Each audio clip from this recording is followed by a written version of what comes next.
দেখেন গাইস, আমার ভাবি দুধ গরম করতেছে, এটাকে অনেক জাল করতেছে, জাল করতে করতে করতে পুরোই একদম এটাকে গাঢ় করে ফেলেছে। তো বলতে পারবেন এটা কি বানাচ্ছে? এটাকে ক্ষীর বানানো হচ্ছে, ঠিক আছে। এই দুধটা পুরা মানে নাড়াচাড়া করতে করতে করতে করতে পুরা এটাকে ঘন করে এটাকে ক্ষীর বানানো হচ্ছে। বড় ভাবি এটাকে ক্ষীর বানানো হচ্ছে, মানে উনি ক্ষীর বানাচ্ছে, আর মেজো ভাবি বাট উনি চাউলের গুঁড়ো করতেছে। এটা দিয়ে ক্ষীর পিঠা বানানো হয়, ঠিক আছে।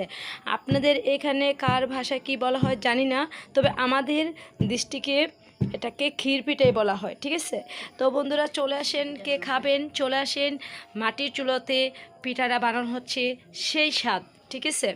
যা বলবো, যারা আসছেন, যারা মানে মাটির চুলাতে খাচ্ছেন তারা তো অবশ্যই বুঝতেছেন যে